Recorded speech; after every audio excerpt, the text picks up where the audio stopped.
Well, quarantining is in the Bible. I mean, I had a conversation with someone who left our church, and they left because we honored the quarantine. And I said, just read Luke 17, um, the Jesus and the 10 lepers. I said they all got healed. The guy came back, and he healed them and sent them to the priest. Why? To be released from quarantine because they were under quarantine. Just go to the priest, register, tell them you're clean, show them your skin, and you're released from the quarantine. So I would honor if the quarantine was legitimate, then absolutely honor it the best I Right. can. But some of it is just Yeah. not I got, true. So you have to find that line between I got to make a putting a, note. tar- putting a target on yourself, and because the devil is just would love for the church to put a target on itself and to say, we're not going to obey, and then boom, just put us right out of action. So you Right. got to walk the fine line. Matthew 10:16. Be wise as a serpent, gentle as a dove.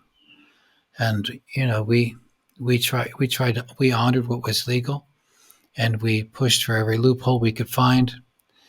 There was polarization in the church. Some were super into the restrictions, and some were totally against it.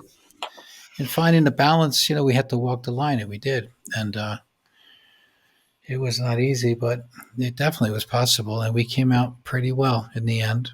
And but Yeah. that's being a warrior. A warrior is that, to me, the first thing comes to my mind is 1 Corinthians 1:29.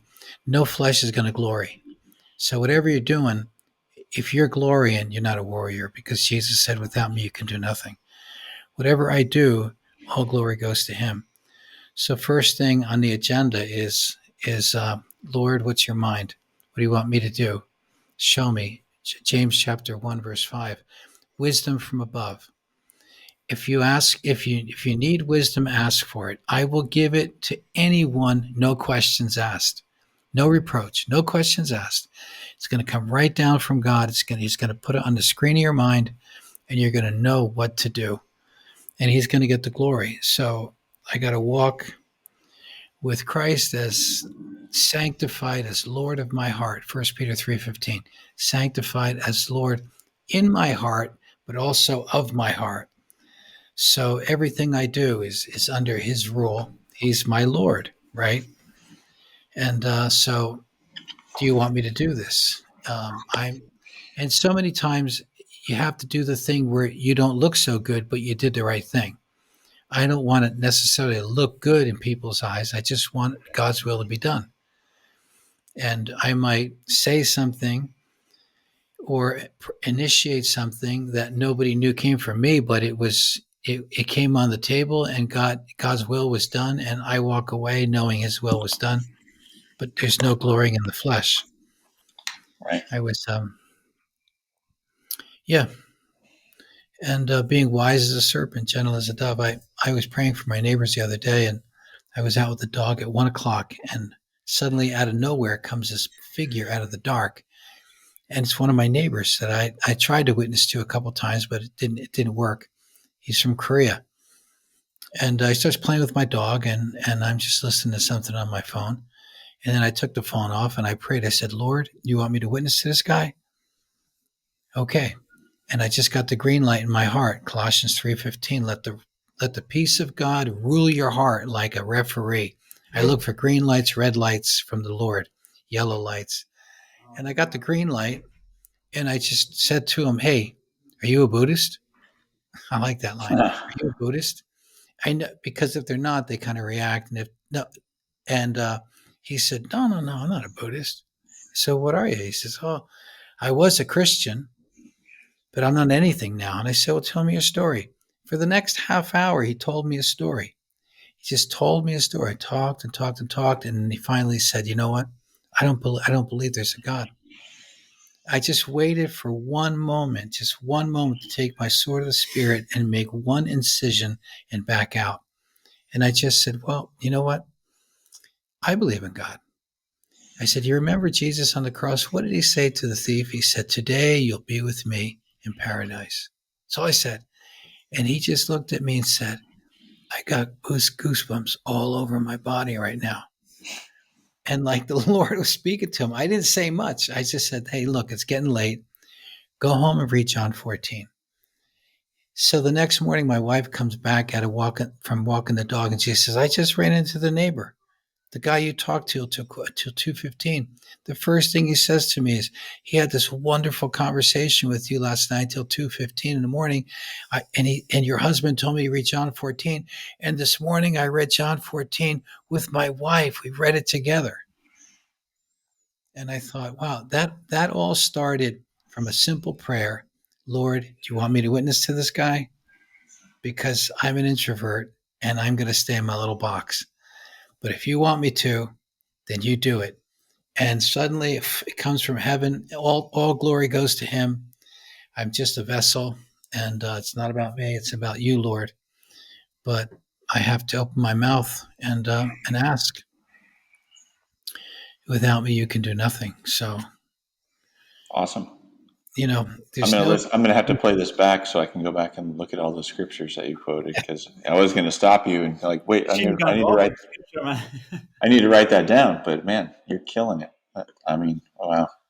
I mean, it's just stuff that comes out of my life. I don't memorize these verses. I memorize them because I use them.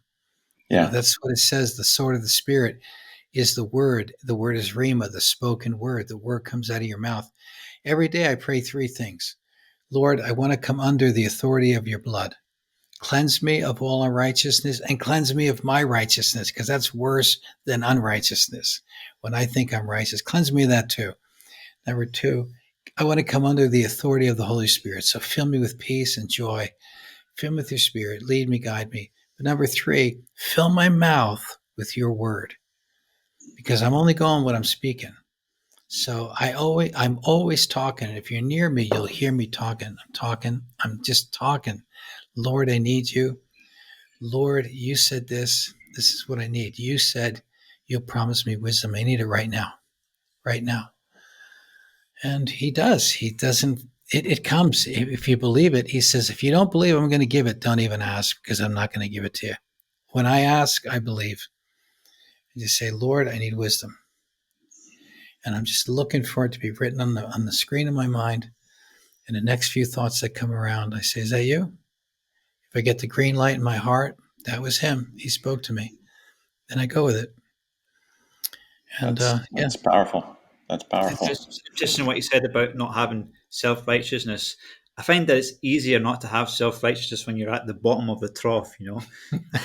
That's there's not much difficulty not having your own Yeah. self righteousness there. You've been stripped of all of your ego at that point. in our Yeah. sixth year of marriage, my wife had a nervous breakdown. We were in Austria, and she had it 9 months. She was a basket case, and our marriage was over. She wanted to leave. She didn't believe she was a believer anymore. She was like nutso. And in the middle of it, I just said to her, you know what? This is the most important thing ever happened in your life, because now you know it's all grace. Because she was legalistic. If someone didn't come to our little church, she'd say, where were you last week? Why didn't you show up? I said, hon, you can't be like that. Come on, that's not the way it works. It's Yeah. not about getting on people's case. If they want to come, they'll come. Get off their case. But she didn't, and then she had a nervous breakdown, and it was the Wow. best thing ever happened to her.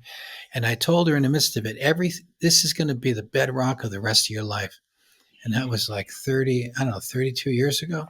Man, That was like 1987, that's and amazing. she references it with everything, and she'll even tell me, "Look, hon, you don't know what it's like to be in depression. We got to do this, we got to do that to help that person." So that's her whole ministry coming right out of that. That was the best thing ever happened to her. That's huge. Glass of water. Well, and it's amazing that you could see it for what it was.